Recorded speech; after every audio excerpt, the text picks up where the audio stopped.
Nama saya Anwar, saya dari Aceh. Assalamualaikum warahmatullahi wabarakatuh. Nama saya Yeni Oktaviza. Saya berasal dari Aceh, bekerja di Rumah Sakit di Buana, pemerintah Aceh di kota provinsinya. Sekarang mediator nih ya, netral. Netral itu artinya apa? Bukan pihak, tidak ikut rebutan. Sehingga cerita rebutan tadi. Kedua, mediator itu harus impartial. Kalau impartial bukan. Impartial itu dia bukan stakeholder. Dia tidak berkepentingan dengan konflik. Karena itu biasanya dalam konflik lahan misalnya gitu ya, NGO atau kampus itu susah sekali jadi mediator karena kami berkepentingan dengan konflik itu kan dalam rangka HAM itu kepentingan kita. Yang ketiga, secara mediator itu independen. Independen artinya apa? Anda nggak bisa diatur-atur. Sebetulnya kalau Anda lihat pengadilan agama ya, Anda pernah lihat pengadilan agama yang kasus cerai? Iya. Kan disebut mediasi ya. Sebenarnya itu bukan mediasi. Itu lebih tepatnya dibilang konsiliasi. Tapi sudah terlanjur kita pakai istilah mediasi di berarti harus kita rubah semua regulasi kita kan. Kalau Anda ikuti kelas ini ya biasanya setelah itu ingin merubah semuanya, kacau semuanya ternyata. pencet terus, pindahin terus. Banyak tahapan, teknik, strategi dalam memediasi seseorang ataupun dia para pihak. Jadi mungkin banyak sekali ilmu yang saya dapat di sini dari awal mediasi, pertengahan mediasi sampai akhir mediasi, sampai hubungan kita dengan pihak-pihak pengendali litigasi di pengadilan.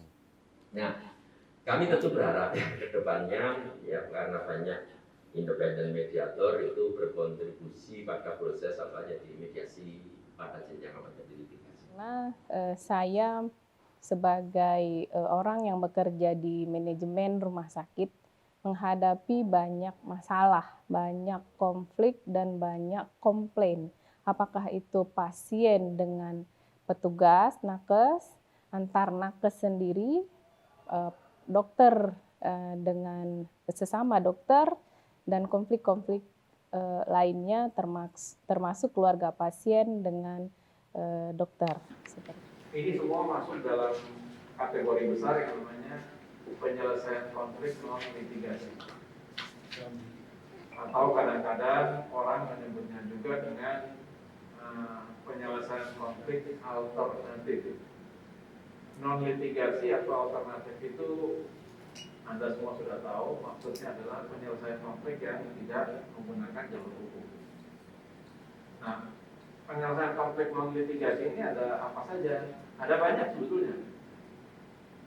Nah, dari yang banyak itu secara sederhana biasanya bisa kita bedakan menjadi dua macam.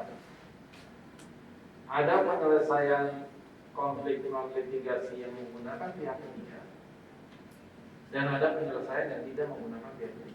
Saya pikir proses mediasi adalah proses menyelesaikan masalah tanpa ada tawar-menawar, tanpa ada sesuatu yang harus disepakati, hanya menyelesaikan atau meleraikan masalah.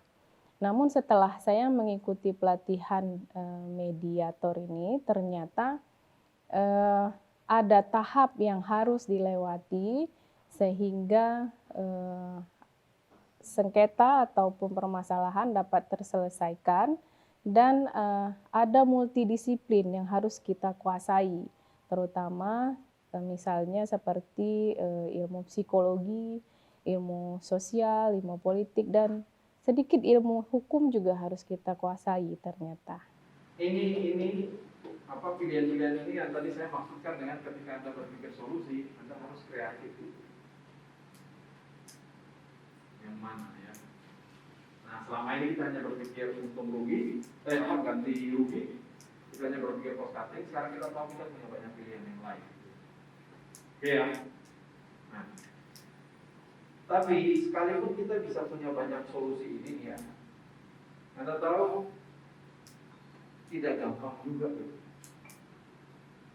Tidak gampang dalam pengertian pada akhirnya dalam negosiasi ini ada urusan kita bisa memastikan lawan negosiasi menerima, menyetujui apa yang kita usulkan.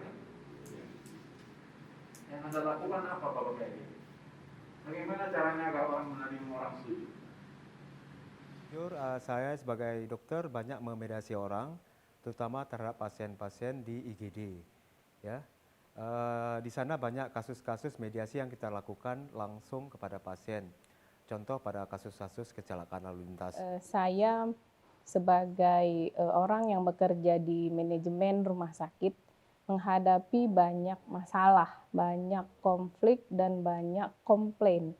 Apakah itu pasien dengan petugas nakes, antar nakes sendiri, dokter dengan sesama dokter, dan konflik-konflik lainnya termasuk keluarga pasien dengan dokter.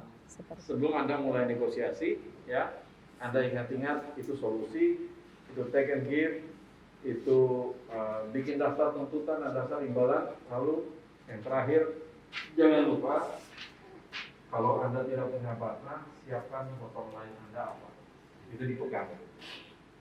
Nah, kalau sudah itu Anda Anda sudah punya persiapan yang jauh lebih matang untuk melakukan